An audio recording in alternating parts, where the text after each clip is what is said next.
Live from Atlanta, 11 Alive at 6 starts now. Right now, protesters are rallying at Atlanta City Hall, trying to convince the city not to go forward with the nearly $2 billion proposal to develop the Gulch downtown. And one of the chief concerns here, folks, the huge proposed tax break for a private developer, and another what the project will do to affordable housing. Joe Henke is live at City Hall after talking today with the mayor and also with opponents of this proposal. Joe? Well, Cheryl and Ron, the plan to build up the Gulch would include several things. One of those would be a portion of housing. Now, the mayor's meeting here at City Hall started just minutes ago. I talked with her earlier today, though. She said that portion of housing would be 30% affordable housing. Opponents, though, say that is not enough affordable housing if the city is going to hand a $1.75 billion deal to a private developer.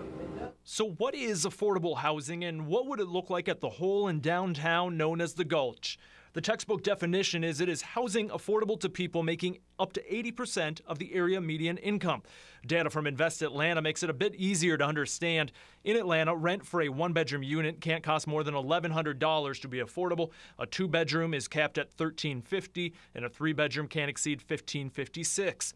Mayor Bottoms says the deal with California-based developer CIM to build up the Gulch includes up to 30% of housing classified as affordable. The standard for the city is actually 15%, so we are doubling what our standard is. We know that affordable housing and affordability of our city is extremely important, and it is the reason that we went above and beyond to make sure that was addressed. During a recent public city council discussion on the Gulch plan, though, former Atlanta City Councilman Derek Bozeman did not view the affordable housing portion of the Gulch as above and beyond. Slow this process down. Today we talked with Bozeman, who continues to say the deal is misguided. He believes the housing won't be affordable to the residents who need it. The reality of it is the people who are working in this restaurant, those men on the corner working, they're making $7.50, $8 an hour.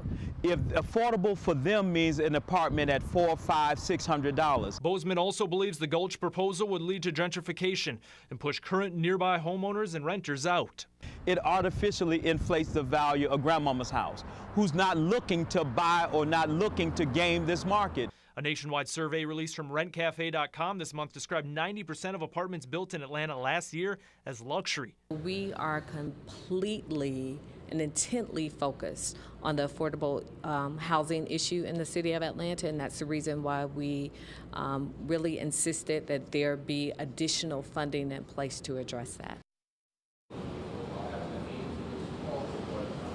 And Mayor Bottoms told me earlier today the purpose of tonight's meeting is for her to discuss the plan with citizens. She wants to present it and then hear from them about their concerns and the questions that they still have. As I mentioned, the meeting started just a few minutes ago. It runs until 7:30. Ashley Johnson, she is in there